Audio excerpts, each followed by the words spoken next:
formação quântica, mas ela desenvolve também um trabalho com crianças do primeiro grau, e ela vai falar para a gente sobre esse trabalho, sobre a interação, como colocar arte para motivar as crianças para aprenderem física.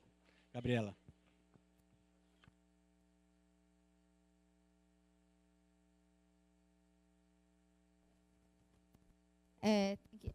Tem que fazer isso daqui?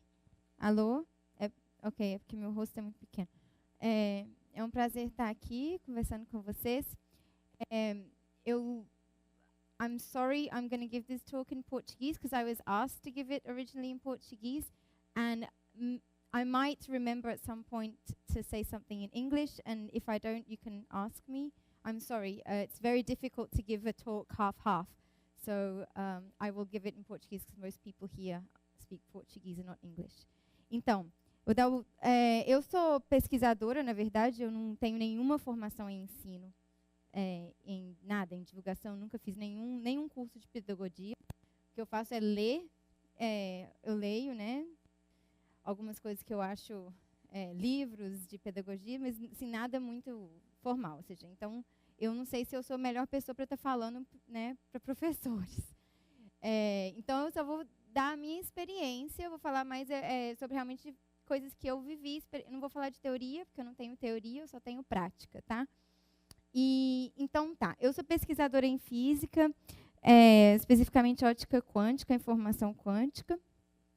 E eu vou começar com essa frase aqui, que a gente escutou ontem, estava escrito ali, que eu copiei, da professora Teresa, né? A ciência se perpetua através do encantamento que as crianças e os jovens têm por ela. Então, minha motivação para estar aqui, para fazendo essas atividades que eu vou relatar. Eu vou só dar um sumário do que eu vou falar aqui, porque eu acho que eu exagerei, está enorme a apresentação. Vou ter que cortar em algum momento, espero que não, mas só para vocês terem uma ideia do fio da meada. Primeiro, eu quero falar um pouco de por que divulgação da física, o que as particularidades da divulgação, e por que eu faço divulgação, e porque eu acho que outras pessoas podiam, né, porque é legal se envolver. E falar, vai trazer, por falar, né, vai entrar a questão de um pouco das mulheres na ciência, porque acho que é uma parte importante dessa história. E depois eu vou mudar um pouco e focar em por que divulgação também da mecânica quântica, que é uma coisa que a gente já discutiu aqui hoje na palestra do Américo, né? E como é que o que eu tenho aprendido em colaborações artísticas para a divulgação científica. Contar um pouco da minha experiência com estudantes de arte, e estratégias e ferramentas que eu acabei desenvolvendo ao longo desses vários anos, fazendo essas atividades, e o que eu aprendo e tenho aprendido com essas experiências, né? Então, a primeira parte é por quê. Mas por quê, né? Como criança pergunta, por quê? Por que a divulgação? Primeira coisa, é o que eu acabei de descobrir aqui. Isso já apareceu várias vezes. Primeira vez na palestra do professor Euclides, né? Conhecimento mínimo sobre tecnologia, né, atual. A gente tem que falar sobre física atual para que as pessoas saibam o que é o celular delas, o que é o computador delas, o que é esse laser pointer aqui. Acho isso importante, para elas poderem ser pessoas ativas na sociedade.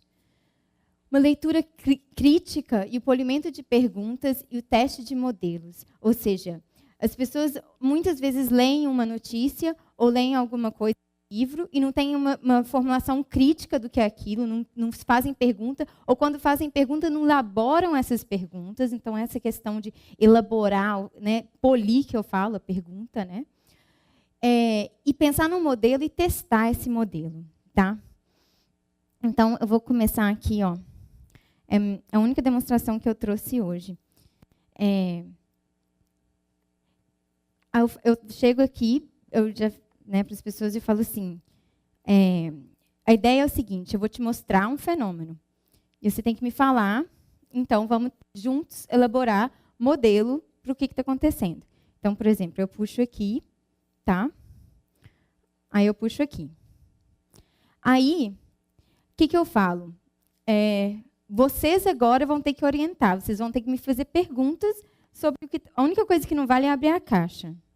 Então, vocês vão ter que me falar, e se eu puxar de baixo? né? E se eu sacudir, né? E se eu jogar no chão? Cada um vai ter uma coisa para perguntar, tá? Então, a ideia é, qual é uma pergunta que é interessante, né? Às vezes eles vão fazer uma pergunta que não ajuda em nada a descobrir o que está rolando aqui dentro, tá? Escutar, não está me ajudando. Mas sacudir, às vezes, ajuda, né? Então, assim, talvez a gente pode elaborar de escutar para sacudir e escutar. Esse é o polimento da pergunta. Pergunta direcionada, tá? E aí, agora vamos começar a fazer modelos. Então, cada um desenha aí no caderno o que está acontecendo aqui dentro, tá? Que é 1, 2, 3 ou 4 cordas. Como é que elas estão amarradas, tá? E aí, a partir do modelo, ele tem que trazer pelo menos 3 previsões que a gente vai testar. Então, assim, meu modelo é uma corda, né? Por exemplo,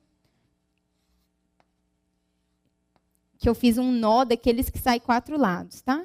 E aí, agora você tem que... Então, não adianta só fazer o modelo. Agora, o aluno tem que falar para mim qual que é a previsão a partir desse modelo. Ou seja, então, a previsão vai ser que se eu puxar aqui, vai aparecer, só vai puxar de cima. Ups, caiu lá dentro.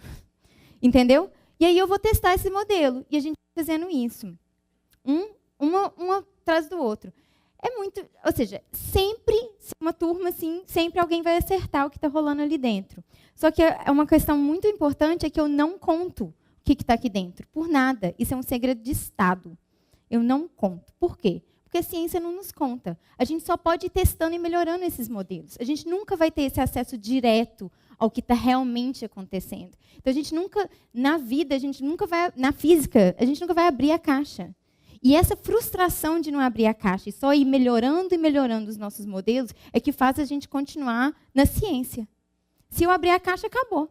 Acabou a brincadeira. A brincadeira é elaborar, fazer perguntas mais e mais sofisticadas, modelos mais e mais sofisticados, testes mais e mais precisos, até que a gente esteja satisfeito que, ao menos, se a gente não sabe o que está acontecendo dentro da caixa, a gente tem um bom modelo que vai prever o que vai acontecer se eu puxar uma coisa e puxar a outra, se eu sacudir a caixa. Tá? Outra coisa que é muito importante na divulgação, além nessa questão toda aqui, né, é os artigos nos jornais. Olha, eu já tive várias assim, experiências diretas. Assim, eu falei com o jornalista me ligou, vários de vocês vão ter essa experiência. Faz a pergunta, responde tudo, aí você lê o artigo no jornal e não tem nada com o que você falou, como cientista, como professor de ciência. E aí? E aí as pessoas vão ler aquilo. O que você vai fazer com isso? Vai sair esse jornal. Você vai entrar no processo, pode ser, mas, de fato, vão ter várias pessoas lendo e aprendendo algo errado. Que teoricamente, até poderia ter, sem que, né, foi uma tradução errada do jornalista. Hoje, formação em comunicação de ciência é muito ruim no mundo inteiro, não é só no Brasil, não. Tá? Tem muito pouca gente qualificada para entender a ciência e comunicar a ciência. São duas coisas diferentes, mas que precisam ser aprendidas juntas. Não adianta eu ser um aluno de jornalismo que não tem ideia de física quântica e escrever sobre física quântica.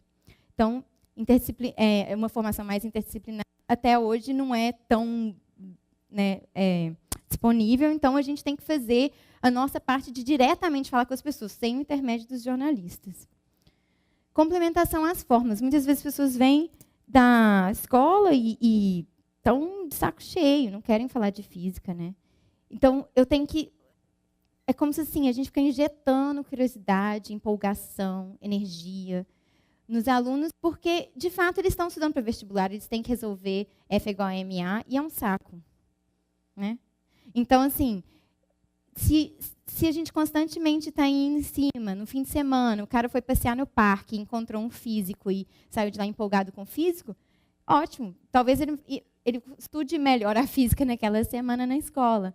Então, é uma forma de complementar o estudo, né, normal. E ideias de física estão sempre permeando áreas de humanas e artes. A gente não pode falar que não, falar que a física é uma coisa, uma bolha. Toda hora você vê na filosofia, na economia, a gente teve essa discussão, né, em todas as áreas, conceitos de física ficam aparecendo.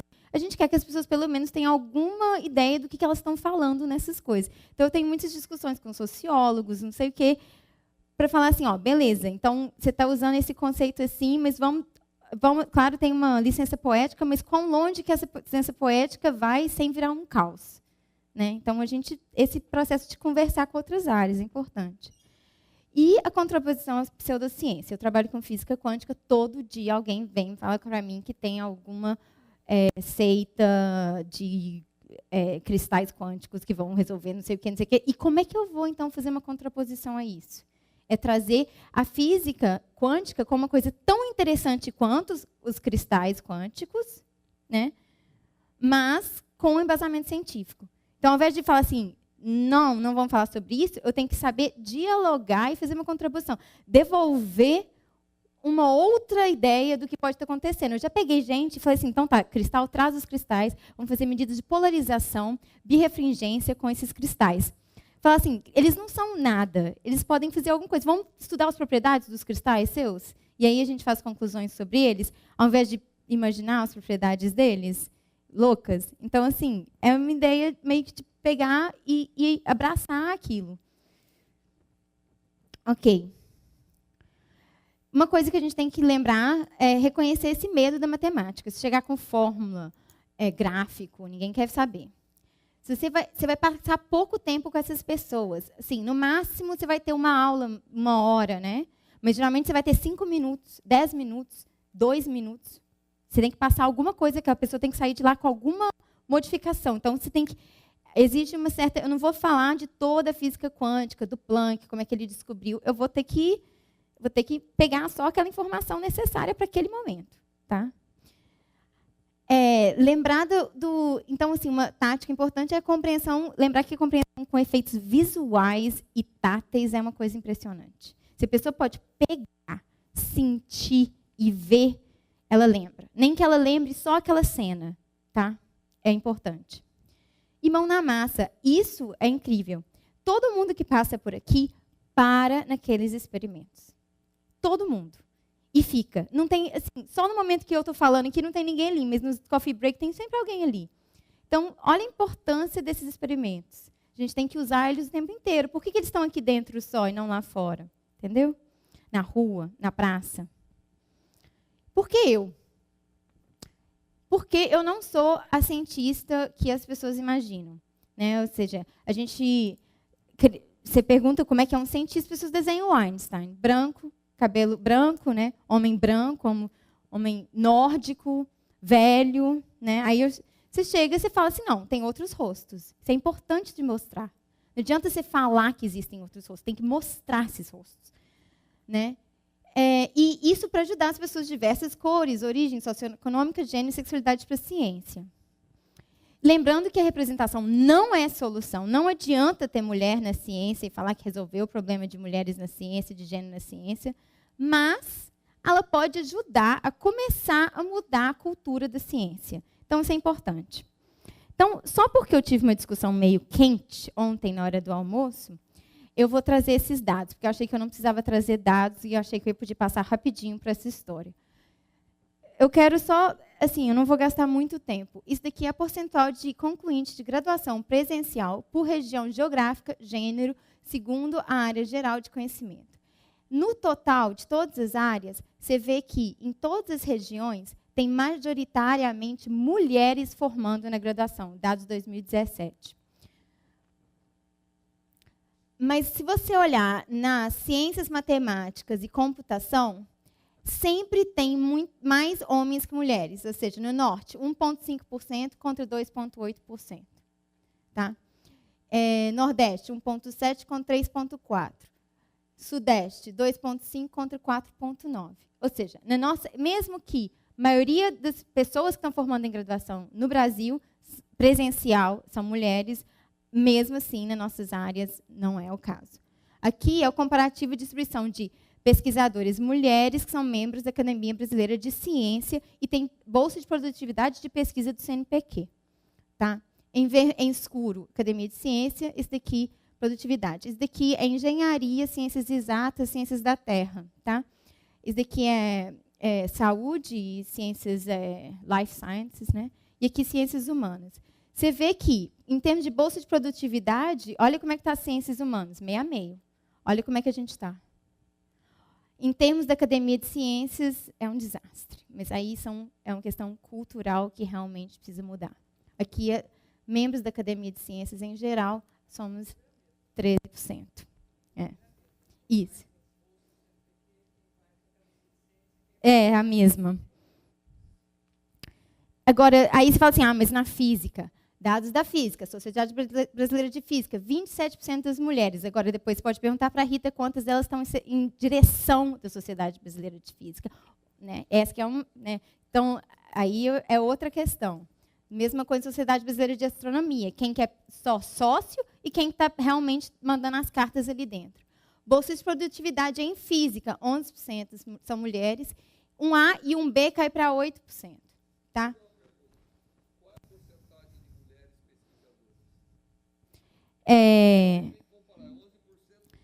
Exato. Então, esse é um bom dado. Esse é um bom dado, por volta de 30%. Então, você tem 30% de pesquisadoras e 11%. Uhum. Então, eu tenho mais homens relativos, né? Isso. É por isso que a gente está mostrando. Isso já divulgou. Se você vai olhando por bolsa de produtividade, eu não coloquei esse gráfico aqui, poderia ter colocado, você vai do nível 2D, que é o último, né? É 2D? Até um 1A, e você vai vendo que as mulheres vão decaindo mais rapidamente, muito mais rapidamente que os homens. Tá? Não, em bolsas. Aqui são 3 exemplos, tem milhões de estudos hoje. Aqui são 2 exemplos de estudos no Brasil que são bem interessantes. Um exemplo de um estudo internacional muito bom, 2015. Vale a pena olhar, eu posso mandar por e-mail quem ainda tiver dúvida, porque parece que tem muita dúvida ainda sobre isso. Todo dia eu escuto gente falando que não é verdade. Também tem esse site, que vai falar mais sobre outros assuntos. A gente fala de mulheres na ciência, e quantas mulheres negras tem na física? Pergunta grave. Né? Grave. E transgênero? E o tanto de piada homofóbica que eu escuto todo dia. Então, assim, é uma questão. Não tem homens negros.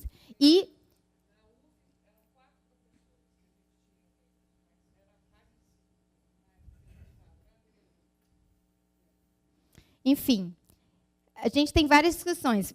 Também pessoas que vêm das... a maioria dos pesquisadores hoje está num daqueles estudos ali atrás, são de situação... vieram de famílias de classe média alta. Isso é porque realmente o sistema não favorece as pessoas continuarem. As pessoas que não têm família para segurar a onda. Né? Família com dinheiro, que eu quero dizer.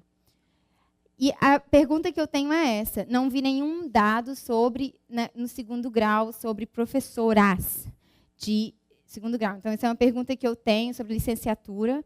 Se alguém tiver dados, por favor, me mande. E outra coisa que eu vou deixar ali fora, isso daqui. Meus amigos psicólogos e sociólogos falam que é muito importante histórias de vida. Histórias do que a gente passa, porque esses dados eles não transmitem, na verdade, o que acontece no dia a dia. Por que a gente se irrita? E por que a gente está chateado? Por que a gente sai? Por que não tem? Por que começa com 50% de mulheres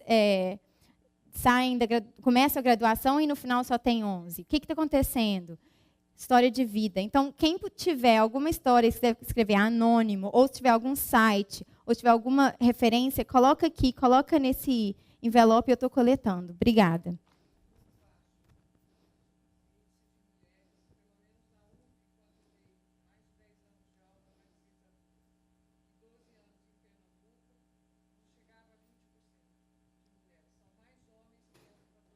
Que professores de física. E a pergunta é qual que é as mulheres, quando elas chegam na escola para falar assim, eu sou nova professora de física, qual que é a reação das diretoras? Isso que eu quero também saber. O que vocês escutam? O que os alunos falam? O que os professores, outros professores falam? O que os diretores falam? Ok. Então, cientistas, no meu caso, né, meu clã de mulheres. Então, a gente tem que estar aí com vídeos, livros, entrevistas, palestras. A gente corre por aí para fazer assim, mostrar que a gente existe.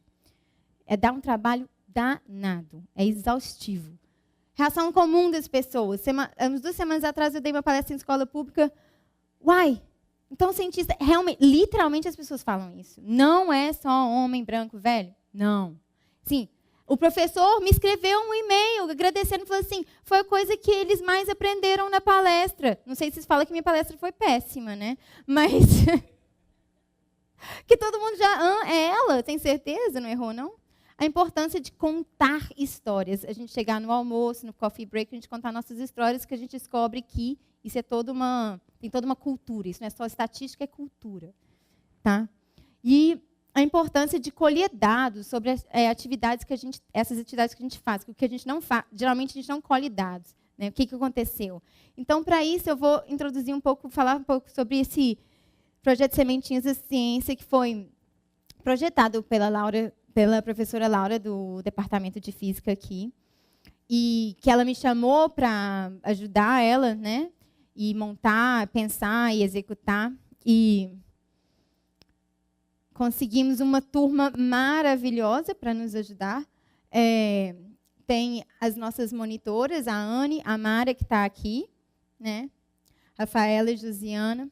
As professoras da escola piloto, que a gente tem que testar, né? Então, elas estão sendo assim, incríveis. E a Marina Ribeiro, estudante do Instituto Cérebro, e a doutora Natália, do Instituto Cérebro. Qual que é a ideia? Né? A ideia é pegar meninos, crianças de primeiro e segundo ano, ou seja, 6, 7, 8 anos, né? E a gente, são várias etapas. Né? A primeira etapa é, amanhã, por exemplo, eu vou, 7h30 da manhã, perguntar para as crianças, né? O que uma menina pode ser quando crescer? O que um menino pode ser quando crescer? Aí grava. Tá? E a criança tem que falar durante 30 segundos a 1 minuto. Então, você tem que ficar meio que estimulando. A gente guarda esses dados. Tá? Esses dados são anônimos, mas isso daí é para a gente fazer a análise. A outra coisa que a gente faz, o que é um cientista? Né? O que um cientista faz? Aí eles têm que desenhar. Tá? A maioria, olha, eu já fiz os resultados assim, é Franjinha, eu nem sabia que existia esse personagem, é da Turma da Mônica, da Mônica, o Franjinha, e vários desenharam um desenhista. E eu não sei por que isso está associado à ciência. E alguém desenhou um jardineiro, falou que isso era um cientista. Pode ser. Eu acho que essa definição da Teresa de ontem é a melhor, né? Uma pessoa curiosa, né? E aí a primeira parte, a segunda parte é separar as meninas dos meninos, que é uma coisa que foi bem polêmica, que algumas escolas não gostaram dessa ideia. E com as meninas a gente ensina, a gente faz essas atividades. Então, tipo, ontem teve o balão aqui, lembram? A gente faz esse experimento do balão. As meninas que escolheram os experimentos, né? Tem o dedo mágico, que você pega um prato, bota água, bota orégano, aí você pega um pouco de detergente na mão, você bota o dedo e o orégano se afasta, é um sucesso, porque rompe a tensão superficial na água. E o vulcão de bicarbonato que todo mundo conhece. E a ideia é não só mostrar, mas a gente tem que explicar para a criança de 6, 7, 8 anos, que está sendo dureza, né? Conseguir explicar assim, rápido, porque a tensão assim, dura 1 minuto, né? Que já estão querendo fazer outra coisa. Explicar em palavras que eles entendem. Então, eu falei assim, né? Questão assim, palavras, cuidado. Se você falar uma palavra tipo atrito, já era, acabou. Então, você tem que se treinar, performance. Né? E tem que contar a história. Isso é uma questão, hein, Mara? Eu peguei da Teresa a ideia que realmente a gente já tinha pensado, que a Mara faz umas bonecas, e ela vai estar fazendo uma boneca, e a gente conta a história da boneca, um pouco como você estava falando ontem, né? Boneca cientista. Agora, a gente não pensou em usar a boneca também para explicar os experimentos. É excelente.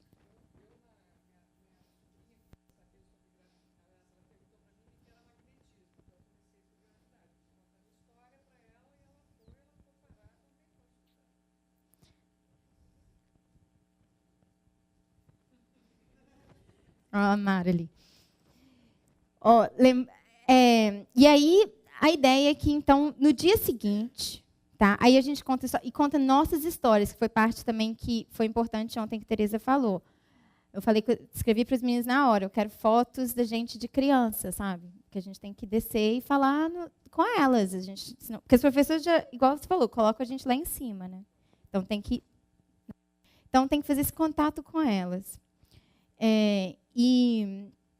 Então, são esses experimentos, são a história da bonequinha, a história nossa, né? Porque você também pode virar uma cientista. É enfatizar essa palavra toda hora, curiosa, vocês já nasceram cientistas, né? Criança é cientista e tal. E aí, no dia seguinte, as meninas ensinam para os meninos os experimentos. Agora que eu fico tensa, que eu não sei se isso vai funcionar. A ideia é que elas, claro, com o nosso auxílio, mas é o contrário do mansplaining. Já ouviram falar do mansplaining? Que os caras adoram contar para a gente sobre as coisas que a gente já sabe.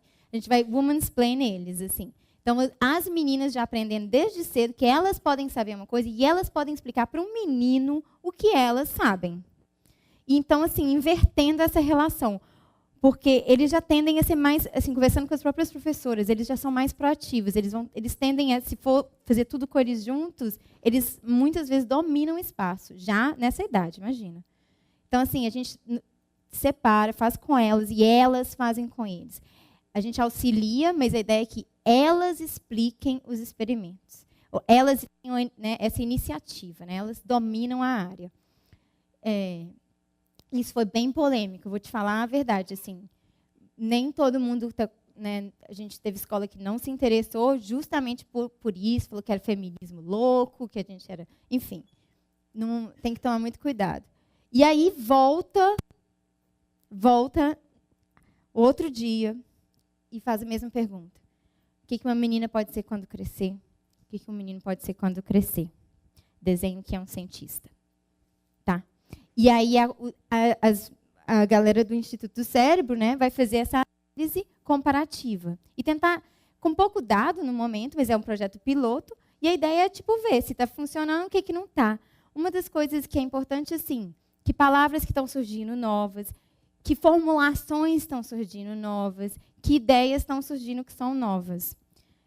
Se não tiver nenhum resultado, a gente tem que mudar o projeto. Se a gente não tivesse essa parte com o pessoal do Instituto do Cérebro, acho que a gente não ia saber se está resultando. Outra coisa que, na reunião com os pais, aconteceu foi que os pais perguntaram assim, mas as mães, né, porque só tinha um pai. Mas e aí, vocês vão embora? Acabou? Vocês vão fazer isso, vão embora? Nunca mais vão aparecer? Desse jeito. Aí, isso é uma questão importante. Como é que faz? A gente tem que manter um elo, de certa forma, com a escola. De pensar em voltar no outro semestre. Não sei.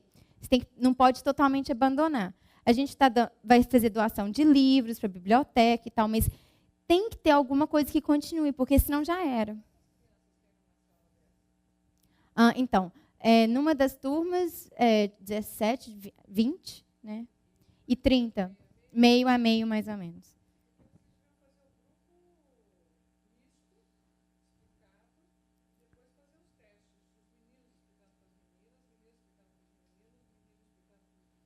Fazer todas as iterações. Isso é uma questão. Não, assim, já deparamos com essa dificuldade. Não, assim, as diretoras de escola, as próprias outras professoras, assim, é uma questão. Agora, a gente vai fazer uma atividade com os meninos, enquanto as meninas estão fazendo uma atividade, eles têm outra atividade. Então, eles não ficaram sem atividade, mas eles vão fazer uma atividade, assim, em paralelo.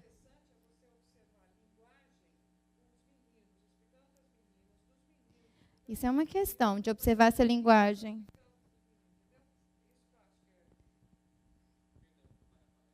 Não, que está atrapalhando não, ué.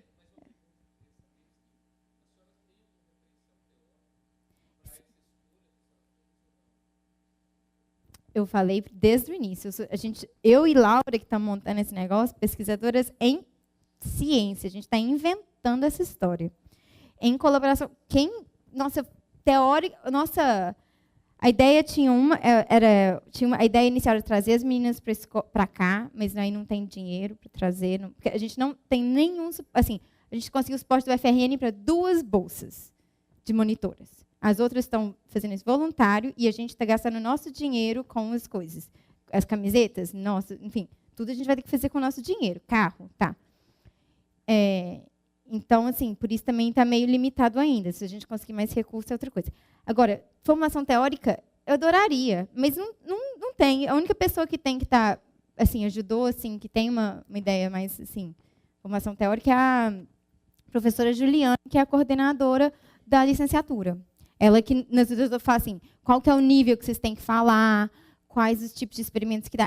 Ela deu uma real para a gente já passou um material do que eles vão aprender, né, onde é que eles estão. Agora, as professoras, então, assim, é maravilhoso trabalhar com elas, porque a gente traz uma ideia, elas falam, não vai funcionar por causa disso. A gente já fez várias dessas coisas, atividades, elas já tinham pensado, já fizeram algum tipo de protótipo antes e já tem um resultado. Então, assim, essa interação, fazer esse trabalho, a gente descobriu que não era fazer o trabalho e depois chegar na escola.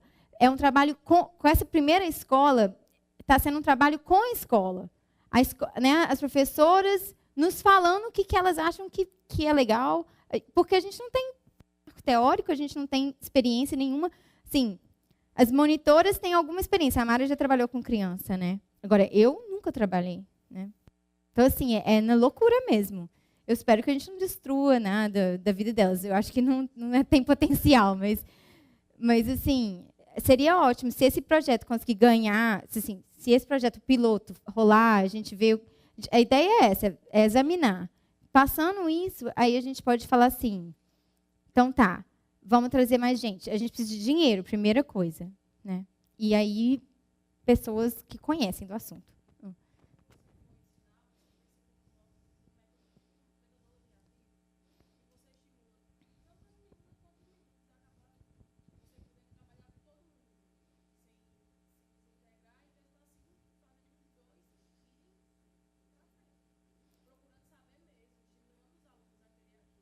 Uhum.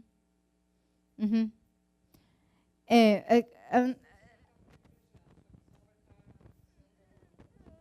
Bias.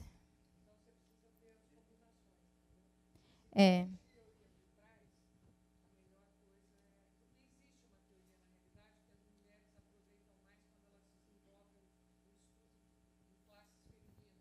Aham. Tá.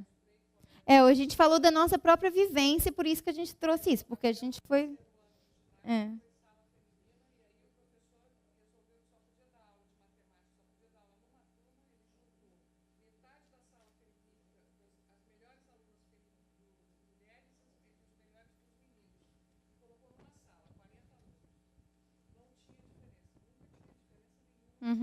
Uhum.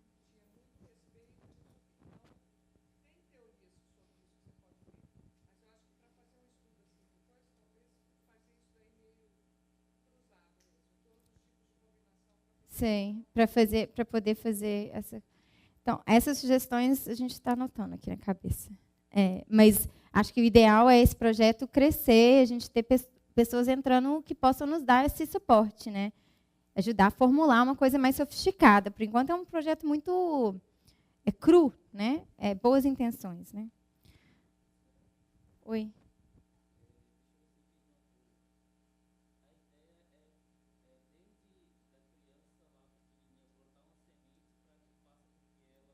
Se interesse pela ciência.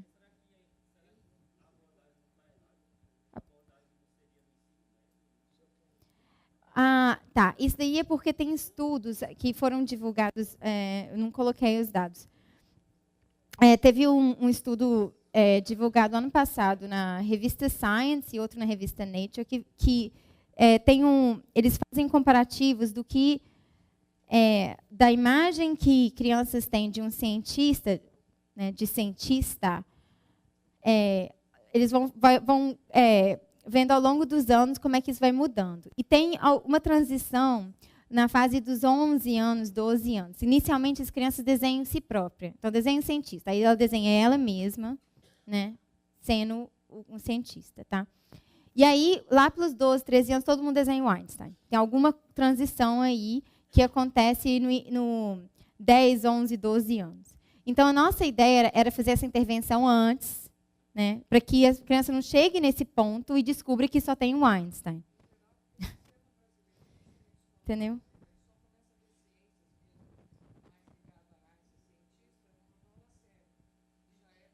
Já é por aí. E aí só ouvi falar de Newton, só ouvi falar de Kepler, são todos homens brancos, velhos. Então, assim, a ideia é plantar a semente para quando ela veja o Kepler, lembre que, bom, não é só o Kepler, né? Tem a professora Laura lá, tem a Mara, que eu conheci. A referência de cientista não vai ser o Kepler, vamos ser nós. Nós somos os primeiros cientistas que eles conheceram, não foi Kepler. Olha só, olha a potência disso. Essa é a ideia. Então, a gente baseou o primeiro e o segundo ano exatamente nesses estudos que saíram nessas revistas. Bom, agora meio que mudando de assunto. Rola? A ideia agora, eu queria falar um pouco sobre as outras atividades. Oh, my God. Não vou ter tempo. Então, eu vou só meio que resumir isso. Então, hoje a gente começou a ter uma discussão de por que mecânica quântica, né? Se devia se ensinar mecânica quântica no segundo grau, não devia, quando devia ensinar mecânica quântica e tal. Bom, o que eu tenho feito é entrar de novo assim, sem teoria, sem nada, de sola, tentando entrar nesse processo e tentar, pelo menos, trazer algumas perguntas e questões relacionadas à mecânica quântica para jovens. Aí sim, mais segundo grau e graduação, tá? Por quê? Por que eu acho que isso é uma coisa muito relevante? Primeiro, a gente não aprende na escola sobre o escopo de teorias. O que eu quero dizer com isso? Eu quero dizer que a mecânica de Newton funciona muito bem para certas, né, numa certa escala de massa, numa certa em certas velocidades que não podem ser muito altas. Então não pode ser uma coisa. E aí, se a massa for muito pequena, se a velocidade for muito alta, se a velocidade for muito pequena, se a temperatura for quase zero. A gente tem que aprender que nem toda teoria fala sobre toda a natureza. De novo, a gente não sabe o que está dentro da caixa, a gente só tem modelos, e os modelos eles têm um escopo. Então, mecânica quântica funciona para né, baixas, né, energias. Aí tem mecânica quântica relativística, altas energias, pequena escala. Né? Aí você tem gravitação, né, de Einstein, relatividade geral, né, planetas. São teorias diferentes e são, de certa forma, algumas incompatíveis com outras. Quer dizer que a gente não entendeu o que está ali dentro ainda. Então, trazer essa questão para eles. Olha, não é assim, isso daqui não é a verdade. É que isso daqui é um modelo. Tá? São modelos e teorias. Falta uma resposta definitiva de por que não vemos fenômenos quânticos na nossa escala. Por que isso é uma questão que eu acho importante falar para as pessoas? Porque a humildade, uma coisa que eu sinto muito quando eu chego para um grupo de pessoas para falar de divulgação, primeira coisa é tipo uma distância. Né? Nossa, deve ser muito inteligente. Que só faz física. Né? Tem que primeiro romper isso. Como é que eu rompo isso? Pela humildade. Falo assim, a gente não sabe tudo ainda, a gente ainda não descobriu, a gente tem perguntas. A gente não chega... Você chega com perguntas e não respostas. A pessoa já abre outra cabeça. Se você chegar com essa arrogância do cientista, não funciona. Então, eu acho que a mecânica quântica é um ótimo lugar para a gente falar sobre essa humildade, né? Que a gente tem que ter de coisas que a gente ainda não sabe. É sobre o que a gente não sabe. E hoje, todas as tecnologias usam mecânica quântica. Não adianta você estudar fotografia do pinhole lá, que foi feito 200 anos atrás, se a gente usa efeito fotoelétrico para tirar nossas fotos no nosso celular. Então, assim, falar um pouco sobre isso. Definição de unidades medidas já foi discutido hoje, o Américo, né? E, de novo, a espiritualidade quântica que está, assim, de enorme. Né? E tudo tem... Olha, tem economia quântica, tem sociologia quântica, tem política quântica, tem psicologia quântica, tem medicina quântica. Então, assim, se a gente não fala sobre mecânica quântica, as pessoas vão aprender mecânica quântica que está sendo explicado por pessoas que não sabem o que é mecânica quântica. Então, assim, que não sabem isso que eu estou falando. Assim, então, vai aprender, achar que mecânica quântica é, né, medicina quântica, é psicologia quântica. Não, então a gente tem que tomar a frente dessa história para tentar trazer uma discussão séria de o que é mecânica quântica na sociedade, eu acho. Tá difícil já. E outra coisa, a gente ensina Newton e depois para falar que um monte de coisa não está certo. Aí a pessoa fica confusa. Então, eu acho que a gente tem que, talvez, entrar com a mecânica quântica em paralelo com a mecânica clássica. Realmente, assim, eu não sei se isso é muito absurdo, e eu sei que não dá para fazer agora, eu sei que tem que revisar um monte de coisa das disciplinas, enfim. Mas olha só. A gente fala que uma coisa é onda, outra coisa é partícula, que a gente separa Newton e eletromagnetismo. Depois a gente fala que é a mesma coisa e que a pessoa tem que aceitar.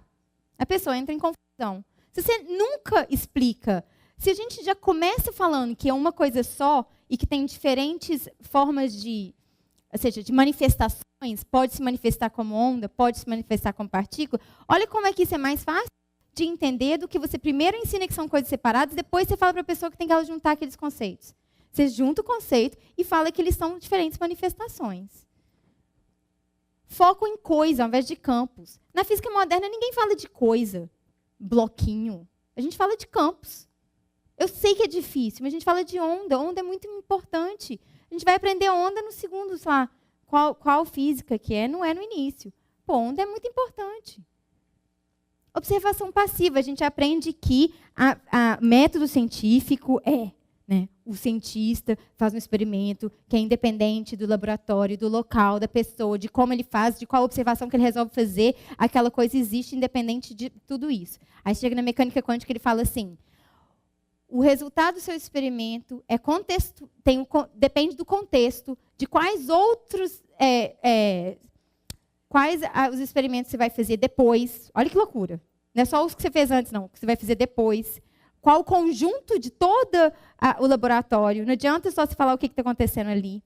Olha só. A gente ensina uma coisa como se fosse assim, né, preto no branco, e depois você fala, é tudo um caos, na verdade. As pessoas ficam confusas. Se a gente falar, olha só, a observação ela não é passiva, mas tem algumas condições em que ela é para todos os efeitos passiva. Por que ela é para todos os efeitos passiva? Porque os efeitos da minha observação são menores do que os efeitos, né, do ambiente ali em torno. Tem várias questões que a gente pode trazer. Erros experimentais e incerteza. Essa discussão é inerente à mecânica quântica. Então, é muito mais fácil você introduzir ela já. Assim, então, qual que é uma incerteza? Né? O que é um erro experimental, que o Américo já falou hoje? É um lugar... Mecânica quântica está nadando. É uma beleza falar sobre isso na mecânica quântica. A diferença entre ontologia e epistemologia. A diferença entre o que é a realidade, o que é o feito da realidade, o que é o meu conhecimento sobre a realidade. Isso é uma questão importantíssima na mecânica quântica, que as crianças já podiam estar entendendo, porque, de fato, na vida real, né, a gente tem que saber separar o que é uma cadeira e o que é a minha visão sobre uma cadeira. Tá? O que eu sei sobre a cadeira. Diferentes níveis de compreensão de uma teoria. A gente pode falar, a gente não precisa falar de mecânica quântica, eu vou trazer as equações mais complicadas, falar de transição do Césio e não sei o quê. A gente pode começar com alguns conceitos muito básicos, que é o que eu tento fazer. E aí, você vai trazendo mais para cima. Ou seja, começar com uma coisa, ideias muito simples, né? Mecânica quântica dá para você fazer isso, muita gente acha que não, mas dá. E vai elaborando a teoria. Eu não estou propondo que a gente chegue no primeiro ano, segundo grau, com equação de Dirac. Estou falando assim, trazer algumas perguntas e alguns questionamentos que a mecânica quântica coloca sobre a mecânica clássica já ali. Eu acho que eu estou quase sem tempo. E a gente explica tudo com uma causalidade clássica que a gente já sabe que não vale para a mecânica quântica. Então, isso é causa e efeito, e isso acontece por quê? E aí, na mecânica quântica, é um desastre. Então, questionamento do próprio pensamento sobre o que é causalidade, acho que está no cerne dessa teoria. Eu acho que eu estou quase sem tempo. Então, eu só vou rapidamente falar por que o que eu faço com isso, né? Eu vou para festivais e exposições de arte em colaboração com artistas. E eu expliquei hoje por quê. Porque isso incentiva a minha criatividade e a criatividade das pessoas. Elas já chegam lá prontas para uma coisa nova, né? Então, se eu chegar numa sala de aula, as pessoas já estão com medo. Se eu chegar numa exposição de arte, elas já estão querendo uma coisa nova, né? Elas não estão esperando ciência, então elas não chegam já com medo, elas chegam meio que... Aí leva ciência no susto, você pega elas no susto.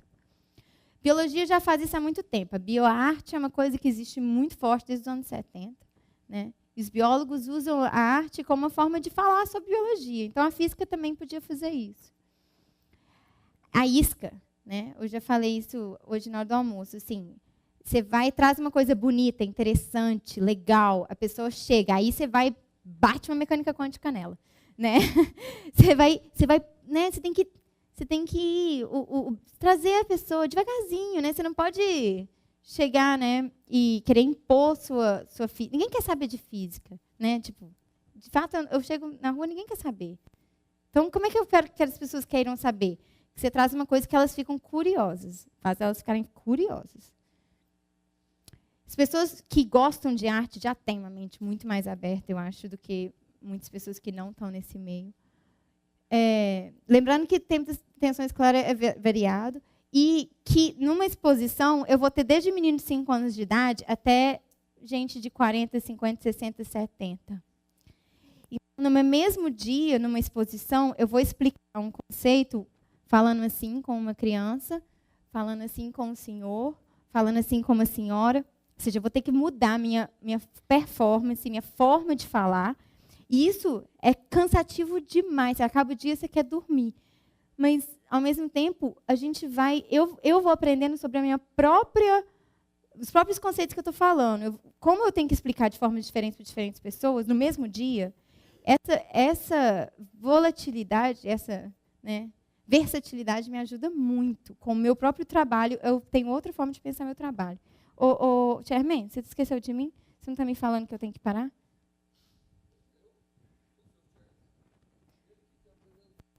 Quem que é meu chairman? É você, não? Eu tenho 10 minutos. Tá. Então, uma exposição que a gente fez agora em Nova York foi sobre teorias do espaço-tempo, né? A gente tem várias hipóteses, a gente não sabe o que é o espaço-tempo. Aí, a pergunta. A gente não sabe o que é o espaço-tempo. Mas a gente tem modelos. Como é que são esses modelos? Então, a gente tentou traduzir isso em texturas, roupas. A ideia, quando a gente conseguir mais dinheiro, é fazer salas imersivas mesmo. Quero que as pessoas entrem na teoria, né, em cada hipótese de espaço-tempo, sentem o espaço-tempo. Mas começou um pouco só com... hoje a gente conseguiu uma grana do National Science Foundation dos Estados Unidos e deu para fazer roupas, que foi legal. Eu tive que aprender a bordar e tal, foi massa. Esse foi outro projeto que a gente fez, falando sobre mecânica quântica com ótica. Então, assim, mecânica quântica é o quê? Basicamente, você pode ensinar quase tudo com ondas. Então, eu uso isso muito. Então, sempre que eu puder, eu uso laser, ótica, né, para mostrar efeitos quânticos. Eu posso depois explicar melhor o que a gente fez aqui. Então, assim, aquilo são colaborações, assim, direto. Aí, outra possibilidade é fazer performance com palestra. Então, assim, se eu te chamar minha tia para vir numa palestra de mecânica quântica, ela não vem. Agora, quer dizer, minha tia pode vir, mas a tia da minha amiga não vem. Agora, se eu falar assim, e aí vai ter também uma palestra sobre ecologia, e vai ter uma performance de um cara que é muito legal, um VJ, e vai ter também uma galera da dança, massa demais, uma mulher pintando ao vivo. Aí vem todo mundo. Aí vem a família toda, vem vovó, vem tia da prima da minha amiga, vem todo mundo. Aí, pronto. Estão lá sentados, eles me escutam. Eles podem até dar uma viajada, mas alguma coisa eles aprendem de mecânica quântica saindo de lá. Então, é uma forma a isca. Tá? Outra coisa. Chega no artista é muito bom. Chega para eles e fala assim, toma material. E eles vão brincar. Fazer igual cientista mesmo. E aí, através das brincadeiras deles, eles vão descobrindo, peraí, eles vão rodando, vendo que a imagem roda, aí eles vão perguntar, o que é isso? E aí eles vão, por que está rodando a imagem quando eu rodo esse negócio? O que é esse negócio aqui? E deixa eles soltos. Fala assim, você quer fazer um projeto no meu laboratório? Você pode fazer o que você quiser, tá? Você pode ficar a semana inteira, sair com o seu filme de lá. E aí a pessoa vai lá e ela vai fazer um filme. No meio do filme ela vai descobrindo ciência. E quando ela vai descobrindo ciência, ela vai colocando a ciência na sua arte. E falando sobre a descoberta dela. Então não é com a minha palavra, é com a palavra dela. E é impressionante o tanto que isso é forte. A força desse tipo de colaboração. Que deixa o artista livre. E discussões interdisciplinares. Ou seja, trazer, então, se você é uma pessoa da sociologia quântica, vem para cá e vamos discutir. E aí a gente organizou, por exemplo, esse simpósio em Chicago, que a gente, né, trouxe pessoas de diferentes áreas e a gente falou, então, vamos falar sobre o que é mecânica quântica, para que ela serve, o que ela não serve, e deixar o pau quebrar, entendeu? E aí a gente tem que falar sobre a questão de o que é subjetividade, objetividade, o que é uma teoria científica, etc. Então, tudo isso veio porque eu não falei assim, eu não quero conversar com você socióloga que fala de... Não, vamos lá. E, na verdade, você descobre que, principalmente, as pessoas de outras áreas, elas querem aprender também. E você aprende. Né? Eu saio de lá sabendo coisas muito interessantes. Eu aprendo muito. Não só, né, aprendo sobre a área deles, eles aprendem sobre a minha área. Mas, olha, trazer esses simpósios, aí todo mundo vem, o cara da sociologia vem, o cara da arte vem, o cara da psicologia vem. E, no meio disso, a gente vai trazendo mecânica quântica para eles. Aí eu fiquei um semestre nos Estados Unidos ensinando para estudantes de arte, que a ideia era essa, que depois eles vão sair de lá. Eu fiquei um semestre e a ideia é que os trabalhos deles sejam permeados por mecânica quântica de alguma forma. E, de fato, são. Teve até aluno que deixou a arte e foi fazer doutorado em física depois disso. Então, assim, eu acho que algum resultado teve. E um dia, uma menina chegou para mim e falou assim, esses átomos e tal que a gente está aprendendo, né, que fazem essas coisas malucas, ela bateu na porta da minha sala, era fora de aula. Aí, né, sim, o que foi? Eles são os átomos que fazem o meu corpo? Eu falei, são. Aí ela saiu da sala. Tá. Depois, ela foi elaborar aquilo na arte dela. Essa descoberta dela de que ela tem esses átomos que fazem, sabe? E aí, claro, a gente vai falar de decoerência, como é que eles não estão em superposição, mas a gente também vai falar que eles poderiam estar, né? Estratégias. Conexão humana, eu já falei, certeza e humildade. Foco em perguntas e não em respostas. Onde as palavras não chegam, a arte sempre chega. Eu uso muito vídeo e imagens. E faço ciclos. Ou seja, se eu tenho uma palestra assim, vai ter gente que vai saber nada de física e não gosta. Uma pessoa que sabe, leu alguns blogs de física. E aquela pessoa que vê tudo no YouTube. Tudo que sai, lê todos aqueles artigos, acha que sabe até mais que você. Então, você tem que fazer uma palestra que vai ter ciclos. Então, eu vou falar uma coisa que a pessoa que não sabe nada, então, eu vou ter que um pouco fazer eu faço, geralmente 2 ou 3 ciclos na palestra. Sabe? Tipo assim, fácil, médio, difícil. Fácil, médio, difícil. Fácil, médio, difícil. Que aí você mantém a atenção de todo mundo. Porque talvez isso, não sei se isso no segundo grau é um pouco... Vocês também têm, né? Alunos de diferentes níveis.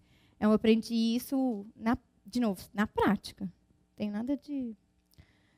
E foco no método, eu já falei. Perguntas, faz uma hipótese, faz um experimento. Né? A hipótese tem que gerar coisinhas. E a análise. E aí volta a fazer mais perguntas. Eu vou pular. Isso aqui eram estratégias que eu uso, sim. Né? Tipo, esses experimentos com luz...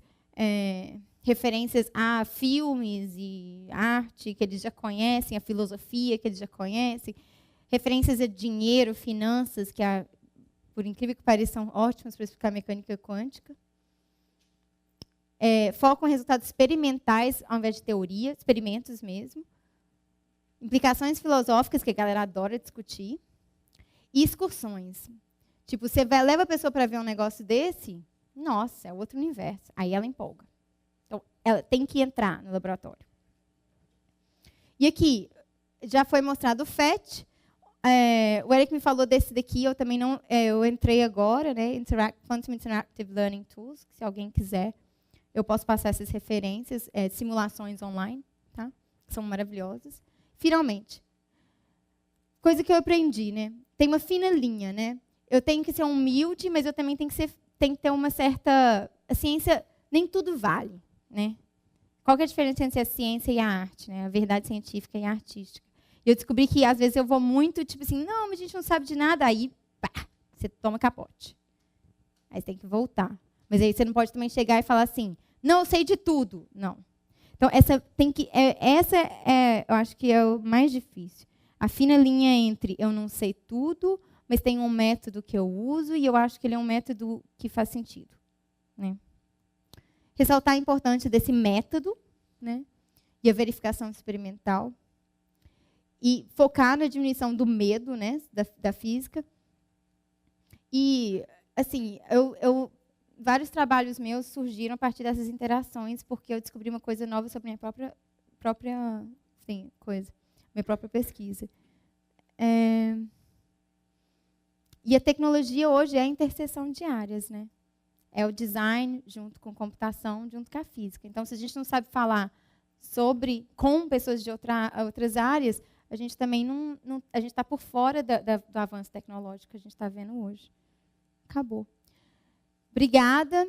Lembrando que a divulgação sozinha não faz nada. Se não tiver professores incentivando os alunos à sala de aula, não adianta nada eu chegar no sábado, empolgar o aluno, aí ele chega na segunda, só tem, né, aquela aula chata.